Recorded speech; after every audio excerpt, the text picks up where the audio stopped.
भूर्भुवस्वः तत्सवितुर्वरेण्यं भर्गो देवस्य धीमहि धियो यो नः प्रचोदयात्। उस प्राण स्वरूप, दुखनाशक, सुख स्वरूप, श्रेष्ठ, तेजस्वी, पापनाशक, देव स्वरूप परमात्मा को हम अपनी अंतरात्मा में धारण करें। वह परमात्मा हमारी बुद्धि को सतमार्ग की ओर प्रेरित करे। भाइयों बहनों, जय श्री राम, जय गुरुदेव, जय माँ आदि शक्ति। ध्यान के मार्ग पर आगे बढ़ते हुए तीव्रतम सफलता कैसे प्राप्त की जाए। भाइयों बहनों, प्रत्येक साधक का इस प्रश्न के संबंध में बहुत ही गहरा रुझान होता है। वह जानना चाहता है कि वह ध्यान के मार्ग पर शीघ्र अतिशीघ्र कैसे सफलता प्राप्त करे। तो आइए आज इस महत्वपूर्ण प्रश्न को सुलझाते हैं। जब आप ध्यान के मार्ग पर आगे बढ़ते हैं तो आपको अपने इस शरीर के 3 आयामों पर कार्य करना होता है। पहला है आपका शरीर, दूसरा है आपका प्राण और तीसरा है आपका मन। यदि आपने इन तीनों आयामों का गणित अच्छी तरह से समझ लिया तो फिर निश्चित मान के चलिए ध्यान के मार्ग पर आगे बढ़ते हुए आपकी सफलता का औसत बहुत अधिक रहेगा। आपको यह नहीं कहना पड़ेगा कि मैं ध्यान करता तो हूँ लेकिन मेरा ध्यान लगता ही नहीं है। सर्वप्रमुख आवश्यकता के रूप में यदि ध्यान के मार्ग में कोई व्यक्ति आगे बढ़ रहा है तो उसे यह समझना चाहिए कि कोई भी कार्य जो हम कर रहे हैं वह इस शरीर से ही साध्य है। यदि हम इस शरीर को नहीं साधेंगे तो प्राण नहीं सधेगा। यदि प्राण को नहीं साधेंगे तो मन नहीं सधेगा। यदि मन साध लिया तो प्राण सध जाएगा और यदि प्राण साध लिया तो मन सध जाएगा। किंतु इन दोनों को साधने के लिए पहले हमें शरीर को साधना होगा। यदि आप अपने शरीर को नहीं साधेंगे तो प्राण भी नहीं सधेगा और मन भी नहीं सधेगा। इसलिए ध्यान कैसे लगता है और ध्यान की प्रक्रिया क्या है, यह किसी अलग वीडियो का विषय है। किंतु यहाँ पर आप सिर्फ इतना समझ लीजिए कि यदि आप शीघ्र अतिशीघ्र ध्यान की अनंत गहराई तक पहुँचना चाहते हैं तो आपको अपने शरीर, प्राण एवं मन तीनों को साधने की प्रक्रियाओं को साथ लेकर चलना होगा। यदि आप सही आसन पर बैठ करके ध्यान की गहराई को प्राप्त करने का प्रयास करते हैं तो इससे आपका शरीर सधेगा। विभिन्न प्रकार के आसन हैं। उन आसनों को करने का वास्तविक उद्देश्य यह होता है कि आपका शरीर संतुलित रहे, स्वस्थ रहे, इसमें ऊर्जा का प्रवाह सही तरीके से होता रहे, एक एक नस नाड़ी में प्राण का प्रवाह सुचारू रूप से होता रहे। इसी वजह से हमारे यति तपस्वी ज्ञानी ऋषि मुनियों ने, योगी जनों ने विभिन्न आसनों की खोज की है।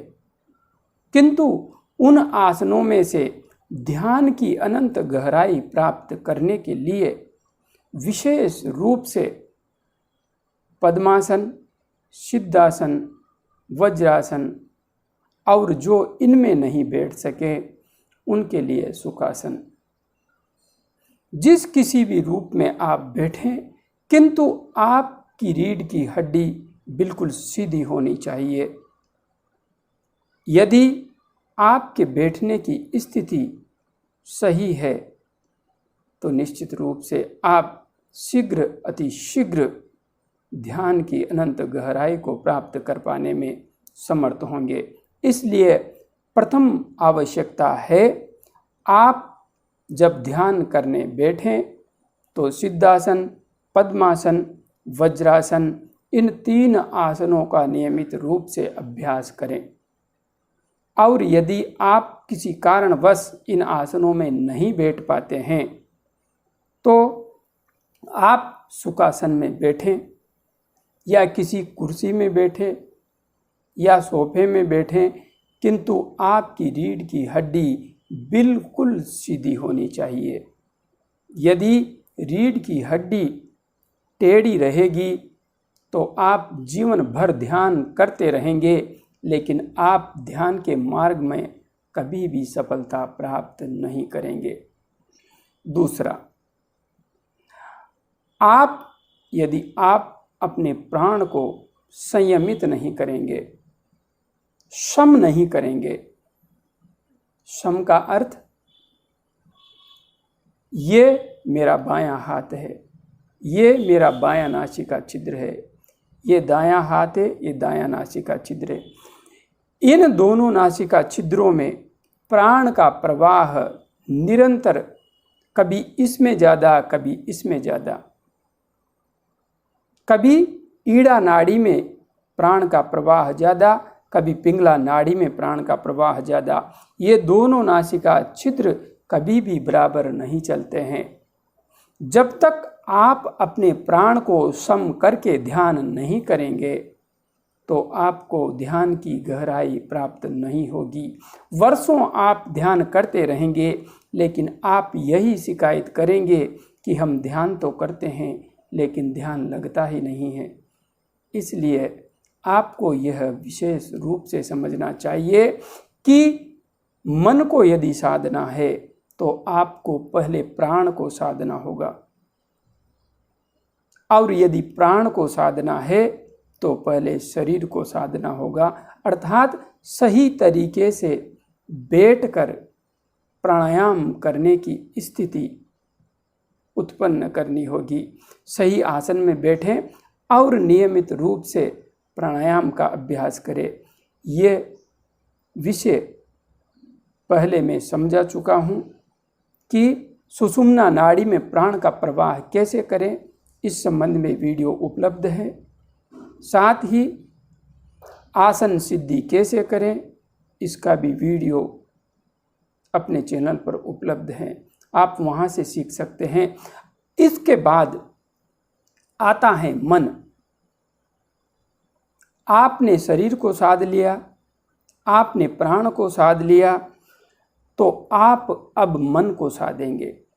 इन दोनों को साधने के बाद आप अति तीव्रता से, अति शीघ्रता से अपने मन को साधने में समर्थ हो जाएंगे। तो मन को साधने के लिए आपको ध्यान करना होगा। ध्यान किसका करें? तो भाइयों बहनों, हमारे वेद, उपनिषद, दर्शन ग्रंथ एक ही स्वर में घोष करते हैं, सविता वे ब्रह्म। यह सविता ही ब्रह्म है। यह सूर्य नारायण जो हमें दिखाई दे रहा है, ये जीवित परमात्मा है। जीवित परमात्मा, हमारी आत्मा भी इस सूर्य के ही दिव्य ऊर्जा पुंज का अंश है। इसलिए इस जीवित परमात्मा का ध्यान करें। कहाँ पर ध्यान करें? आज्ञा चक्र पर ध्यान करें। बस सिर्फ इतना सा ध्यान रखें कि सविता नारायण भगवान का प्रकाश श्वेत शीतल होना चाहिए। तीव्र लालिमा युक्त प्रकाश का ध्यान नहीं करें। और हाँ, जब सविता नारायण का ध्यान कर रहे हैं तो ध्यान ऐसे नहीं होगा कि आप सिर्फ प्रतिबिंब देखते रहें। नहीं, साथ के साथ प्रार्थना भी करें और उन सविता नारायण भगवान से प्रार्थना करने का सर्वोत्तम माध्यम, सर्वोत्तम प्रार्थना गायत्री महामंत्र है। यदि आप आज्ञा चक्र पर भगवान सविता नारायण का ध्यान करते हुए गायत्री महामंत्र का जप करते हैं तो आप देखेंगे कि मात्र 3 माह के अंदर आपका ध्यान बड़ी गहराई से लगने लगा है। भाइयों बहनों, और कोई ऐसा मार्ग नहीं है जिससे चलते हुए आप इतनी तीव्रता से ध्यान की अनंत गहराई को प्राप्त कर सकें। किंतु यदि आपने सही आसन पर बैठकर प्राणायाम करके और आज्ञा चक्र पर ध्यान लगाकर गायत्री महामंत्र का यदि 30 मिनट तक, और यदि 30 मिनट आपको ज़्यादा लगते हैं प्रारंभ में तो 20 मिनट भी आप ध्यान के साथ जप करेंगे तो आप देखेंगे कि आप बहुत ही शीघ्रता से ध्यान की अनंत गहराई में उतरते जा रहे हैं। बस इतना सा कीजिए, सही आसन में बैठिए और निश्चित प्राणायाम का अभ्यास कीजिए। इसके संबंध में आपको मैं पहले समझा चुका हूँ। और आज्ञा चक्र पर ध्यान टिकाइए, भगवान सविता नारायण का ध्यान कीजिए, क्योंकि यदि हम चेतन ऊर्जा का ध्यान करते हैं तो हमारे अंदर चेतन ऊर्जा ही उतरती है, समाहित हो जाती है। उस परब्रह्म परमात्मा का अस्तित्व हमारे अंदर ही उतर जाता है। आप स्वयं दिव्य तेजस्वी ओजस्वी ऊर्जावान तेज पुंज के रूप में अपने आप को देख पाने में समर्थ हो पाते हैं। बस इतना कीजिए, निश्चित रूप से आप उस अनुभव से गुजरेंगे जिससे गुजरने के बारे में आप कल्पना करते हैं। जय गुरुदेव, जय माँ आदि शक्ति।